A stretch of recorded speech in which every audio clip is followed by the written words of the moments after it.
금리 인상 서두르는 미연준, 목표 설정 어려운 이유. 제롬 파월 연방준비제도 의장이 금리 인상을 서두르고 있지만 정작 얼마나 올려야 하는지를 두고 연준과 시장 참여자들 사이에 갑론을박이 벌어지고 있다고 월스트리트 저널이 24일 보도했다.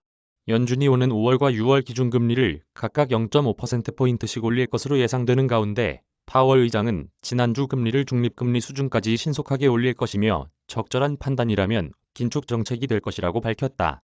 파월 의장의 발표는 일견 간단해 보이는 해답이지만 현실적인 문제점이 있다고 WSJ는 지적했다.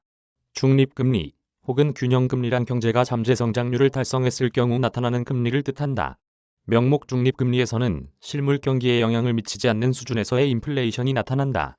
즉 인플레이션이 나타나더라도 잠재 성장률이나 자연 실업률이 유지된다. 중립금리보다 통화당국의 기준금리가 더 높을 경우에는 물가 상승률이 낮아지지만 경제 성장률 역시 낮아지는 부작용이 있고 기준금리가 더 낮을 경우에는 성장률이 높아지지만 물가 상승률도 높아진다. 파월 의장으로서는 코로나19 당시 초저금리로 시중에 풀린 유동성을 흡수하면서도 경기 침체 없이 인플레이션을 잡는 연착륙으로 경제를 유도하기 위한 최선의 카드다. 문제는 실물 경기를 움직일 수 있는 중립금리의 추정이 매우 어려워 사실상 이론상의 산출에 불과하다는 점이다. 실질 중립금리는 매일매일 가변적인 경제 상황으로 측정하기 어렵다. 명목 중립금리는 이 같은 실질 중립금리와 사후적으로나 파악할 수 있는 실질 물가 상승률을 더해야 도출할 수 있다. 이로 인해 앨런 그린스펀 전 FRB 의장은 중립적 금리 수준은 무정형의 개념이며 실제 그 지점에 도달할 때까지 우리는 이를 자각하지 못할 수 있으며 모르고 지나칠 수도 있다고 말했고 WSJ 역시 평상시에도 중립금리 수준이 어디에인지는 아무도 모른다고 했다. 2008년 금융위기 이전에는 명목 중립금리가 실질 중립금리 2%의 인플레이션율 2%를 더한 4% 수준으로 추산됐지만 금융위기 이후 실질 중립금리가 하락한 것으로 추정돼 현재는 대부분 2.25에서 2.5% 사이로 추산된다.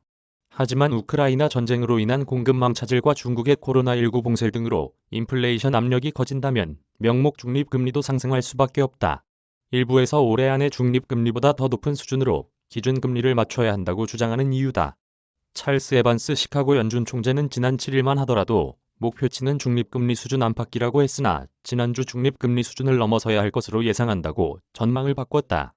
금융리서치 회사 TS 롬바르드의 스티븐 블리츠 수석 미국 이코노미스트는 지난 1978년 연준이 금리를 공격적으로 인상하면서 충분하다고 했지만 실질 금리가 경기 과열을 막을 정도에 이르지는 못했다며 연준이 세계적인 인플레이션을 진정시키려면 금융 환경을 긴축하기 위해 금리를 많이 올려야 할 것이라고 했다. 연준은 3월만 하더라도 내년까지 2.75%의 중립금리를 달성하면 경기 침체 없이 연착륙하리라 기대했지만 도널드 콘 전 연준 부의장은 3월에 연준이 예상한 대로 이뤄질 확률은 25% 정도로 매우 낮다고 말했다. 전 연준 이코노미스트인 존 로버츠는 최근 분석에서 두 가지 시나리오를 제시했다. 먼저 연준이 올해 금리를 2.5% 수준까지 높인 후 내년까지 4.25% 수준까지 더 높일 경우 실업률은 경기 침체 시기만큼 높아지는 것으로 나타났다. 반면 연준이 금리를 충분히 올리지 않을 경우에는 3% 이상의 물가 상승률이 10년 가까이 지속된다는 결과가 나왔다. 연준이 높은 강도의 긴축 정책을 유지할 경우 직격탄을 맞는 것은 채권 시장이다. WSJ는 연준의 긴축 전망에 따라 채권 시장에서는 지난 2개월간 투매가 일어났고 채권 금리는 급등했는데 금리를 더 높이겠다는 결론이 나올 경우 추가적인 타격이 있을 것으로 내다봤다.